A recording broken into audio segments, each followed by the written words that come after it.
Hi viewers, welcome to mat history. நம்ம சேனலை பார்த்து சப்ஸ்கிரைப் பண்ண அனைத்து நண்பர்களுக்கும் நன்றி. நீங்கள் நம்ம சேனலை புதுசாக பார்க்குறீங்கன்னா கீழே இருக்கிற சப்ஸ்கிரைப் பட்டனை ப்ரெஸ் பண்ணிவிட்டு பக்கத்தில் இருக்கிற பெல் ஐக்கானை கிளிக் பண்ணிடுங்க.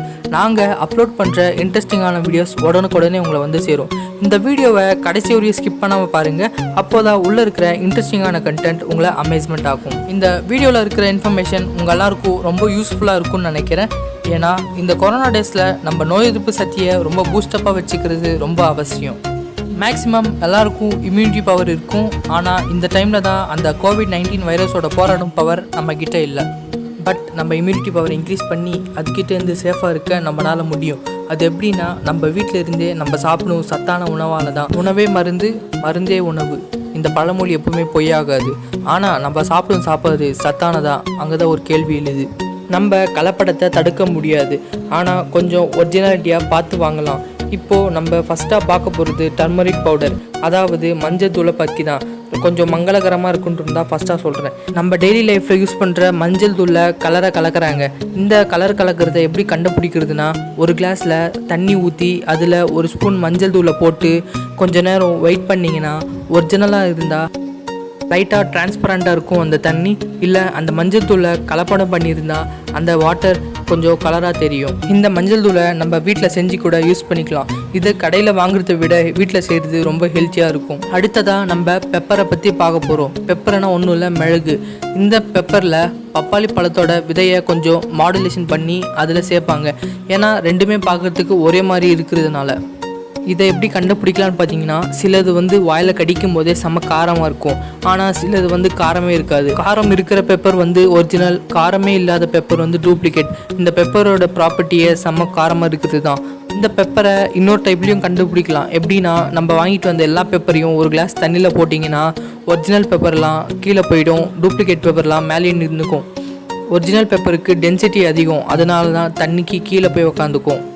இதை வச்சு கூட நம்ம ஒரிஜினலை கண்டுபிடிச்சிக்கலாம். அடுத்ததாக நம்ம பாலை பற்றி பார்க்க போகிறோம். இந்த பாலில் ஃபஸ்ட்டாக நம்ம திக்னஸை பார்க்க போகிறோம். இந்த திக்னஸை எப்படி கண்டுபிடிக்கிறதுனா, நம்ம கிட்ட இருக்கிற ஏதாவது பாலி சர்ஃபேஸ் டியூப்பில் ஸ்லாண்டாக வச்சு அதில் ஒரு ட்ராப் மேலே விட்டிங்கன்னா பால் சறுக்கி கீழே வரும்.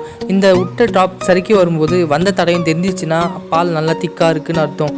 இல்லைனா வந்த தடையுமே தெரியலன்னா பாலில் நிறைய தண்ணி சேர்த்துருக்காங்கன்னு அர்த்தம். இதை ஏன் கண்டுபிடிக்கிறோன்னா, நம்ம தண்ணி அதிகமாக சேர்க்கும்போது பாலில் அதோட கால்சியம் அளவு குறையும். அதனால தான் கண்டுபிடிக்கணும். கால்சியம் லெஸ் பாலை குடித்தா நமக்கு எந்த ஒரு யூஸ் இல்லை, அதனால தான் இதை கண்டுபிடிக்கணும். அடுத்ததாக இந்த பால்லேயே டிட்டர்ஜென்ட் கலந்துருப்பாங்க. இதை எப்படி கண்டுபிடிக்கிறதுனா, நம்ம ஒரு கிளாஸில் பால் எடுத்துக்கணும், அதே அளவு கொஞ்சம் தண்ணி எடுத்துக்கணும். ரெண்டுத்தையும் மிக்ஸ் பண்ணி நல்லா ஷேக் பண்ணணும்னா அதில் பபுள்ஸ் அதிகமாக வரும். அதிகமாக பபுள்ஸ் வந்துச்சுன்னா அதில் டிட்டர்ஜென்ட் கலந்துருக்காங்க கன்ஃபார்ம். ஒரிஜினல் பாலாக இருந்தால் பபுள்ஸ் குட்டிஸாக 2-3 இருக்கும். அதை வச்சு ஈஸியாக கண்டுபிடிச்சிடலாம். அடுத்ததான் நம்ம இப்போ பார்க்க போகிறது கோகோனட் ஆயில், அதாவது தேங்காய் எண்ணெய். இந்த தேங்காய் எண்ணெய் ரொம்ப காஸ்ட்லியாக இருக்கிறதுனால சீப்பான எண்ணெயை இதில் கலப்பாங்க. இந்த எண்ணெயை பல பேர் இப்போ சமையல் கூட யூஸ் பண்ணுறாங்க. அதனால் கலப்படம் செய்யப்பட்ட தேங்காய் எண்ணெயோடு சமையல் செய்யும்போது சைடு எஃபெக்ட்ஸ் ஏற்படும். இந்த கலப்படம் செய்யப்பட்ட தேங்காய் எண்ணெயும் நம்ம ஈஸியாக கண்டுபிடிக்கலாம். அது எப்படின்னா, மற்ற எண்ணெயை விட தேங்காய் எண்ணெய்க்கு ஃப்ரீசிங் பாயிண்ட் கம்மி. அதனால் வாங்கின தேங்காய் எண்ணெயை கொஞ்ச நேரம் ஃப்ரிட்ஜில் வச்சு வெளியே எடுத்திங்கன்னா தேங்காய் எண்ணெய் முழுசாக உறைஞ்சிருக்கும். மற்ற எண்ணெய் பார்த்திங்கன்னா மேலே தேங்கி நிற்கும். இதில் நம்ம ஒரிஜினலை ஐடென்டிஃபை பண்ணிடலாம். அடுத்ததாக நம்ம பார்க்க போகிறது ஹனி, அதாவது தேன். இந்த தேன் பார்த்திங்கன்னா ரொம்ப சுவையாக இருக்கும். ஆனால் இதுலேயும் கலப்படம் பண்ணுவாங்க. அதுதான் நம்மளுக்கு ரொம்ப கசப்பான விஷயம். நார்மலாக ஒரிஜினல் தேனோட திக்னஸ் ரொம்ப அதிகமாக இருக்கும். நம்மக்கிட்ட இருக்கிற தேன் கலப்படமாக இல்லையான்னு தெரிஞ்சுக்கிறதுக்கு ரொம்ப ஈஸி தான். அதாவது ஒரு டிஷ்யூ பேப்பர் எடுத்துக்கணும்.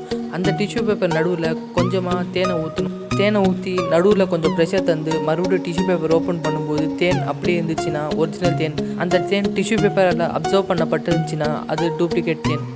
இதை பண்ணுறதுக்கு ரொம்ப சிரமமாக இருக்குதுன்னு சொன்னீங்கன்னா, நம்ம ரோட்டோரமாக நிறைய பேர் தேன் கூடோடு வச்சு தேனை விற்பனை பண்ணிட்டுருப்பாங்க. அவங்கக்கிட்டேருந்து கூட வாங்கி நம்ம சாப்பிட்லாம். இந்த தேன் ரொம்ப ஹெல்த்தியானது. அவங்க டைரெக்டாகவே தேன் கூட்டிலேருந்து தேனை எடுத்து தருவாங்க. இந்த மாதிரி தேன் மேக்ஸிமம் ரொம்ப ஹெல்த்தியானது. அடுத்ததாக நம்ம இப்போ பார்க்க போகிறது ஆப்பிள். இந்த ஆப்பிளில் என்னடா கலப்படம் பண்ணுறாங்கன்னு கேட்குறீங்களா? இந்த ஆப்பிளில் கலப்படம் பண்ணுறதில்ல. ஆனால் இது சீக்கிரமாக கெட்டு போகாமல் இருக்கணும்னு சொல்லி அது மேலே மெழுக ஊற்றுவாங்க. மேக்ஸிமம் ஆப்பிள்ஸ் வெளிநாட்டிலேருந்து தான் நம்ம இந்தியாவுக்கு இம்போர்ட் ஆகும். இந்த மாதிரி ஆப்பிள்ஸ் வெளிநாட்டிலேருந்து வரும்போது சீக்கிரமாக கெட்டு போயிடக்கூடாதுன்னு வேக்ஸை கோட் பண்ணுவாங்க. இந்த மாதிரி வேக்ஸ் கோட்டான ஆப்பிள்ஸை சாப்பிடும்போது அதோட பெனிஃபிட்டை விட அதோட சைடு எஃபெக்ட்ஸ் தான் அதிகமாக இருக்கும். இந்த வேக்ஸை ஆப்பிள்லேருந்து எப்படி ரிமூவ் பண்ணுறதுன்னு பார்த்தீங்கன்னா, நம்ம ஆப்பிள் சாப்பிட்றதுக்கு முன்னாடி கொஞ்சம் நேரம் வார்ம் வாட்டரில் அதை ஊற வைக்கணும். அப்படி ஊற வைக்கும்போது மெழுகெல்லாம் கொஞ்சம் கரைஞ்சி வெளியே வரும். கரைஞ்சி வெளியே வந்த உடனே நம்ம ஆப்பிள்ஸை ஃப்ரெஷ் வாட்டரில் கழுவி அப்புறம் சாப்பிட்லாம். அடுத்ததாக நம்ம இப்போது பச்சை பட்டாணியும் பச்சை மிளகாவை பற்றி பார்க்க போகிறோம். பார்த்த உடனே நல்லா பச்சை கலராக ஃப்ரெஷ்ஷாக இருக்குன்னு சொல்லி அந்த பொருட்களை வாங்கிட்டு போவாங்க. ஆனால் உண்மை என்னன்னு பார்த்தீங்கன்னா, இந்த 2 பொருட்களையும் சிந்தட்டிக் கலர் யூஸ் பண்ணி அதை பச்சையாக்குறாங்க. இந்த கலர் போட்டிருக்கிறத எப்படி கண்டுபிடிக்கிறதுன்னு பார்த்தீங்கன்னா, நம்ம ஒரு காட்டன் பீஸ் எடுத்துக்கிட்டு அதில் தண்ணியோ இல்லை ஆயிலோ நனைச்சிக்கிட்டு ஒரு மிளகாய் எடுத்துக்கிட்டு அது மேலே லைட்டாக தேய்ச்சி பார்த்தீங்கன்னா அதில் இருக்கிற கலர் இதுக்கு அப்படியே ட்ரான்ஸ்ஃபர் ஆகும். அது மூலயமா இதில் கலர் சேர்த்துருக்காங்களா இல்லையான்னு நம்ம கண்டுபிடிச்சிடலாம். ஓகே ஃப்ரெண்ட்ஸ், நான் சொன்ன எல்லா பொருட்களும் ஜஸ்ட் சாம்பிளுக்கு மட்டும்தான். இதே மாதிரி நிறைய பொருட்களை கலப்படம் பண்ணுறாங்க. இந்த மாதிரி பொருட்களை தவிர்க்கிறது ரொம்ப நல்லது. ஓகே ஃப்ரெண்ட்ஸ், நம்மளால் முடிஞ்ச அளவுக்கு வீட்டிலையே காய்கறிகளை வளர்க்க ட்ரை பண்ணுவோம். இந்த மாதிரி செய்யும்போது நம்மளும் ஹெல்த்தியாக இருப்போம், நம்மளை சுற்றி இருக்கிறவங்களும் ஹெல்த்தியாக இருப்பாங்க. ஓகே ஃப்ரெண்ட்ஸ், இந்த வீடியோ பிடிச்சிருந்தா லைக் அண்ட் ஷேர் பண்ணிடுங்க. இந்த வீடியோ பற்றின கருத்துக்களை கீழே இருக்கிற கமெண்ட் பாக்ஸில் கமெண்ட் பண்ணிடுங்க. அப்படியே நம்ம சேனலுக்கு மறக்காமல் சப்ஸ்கிரைப் பண்ணிடுங்க. தேங்க்யூ.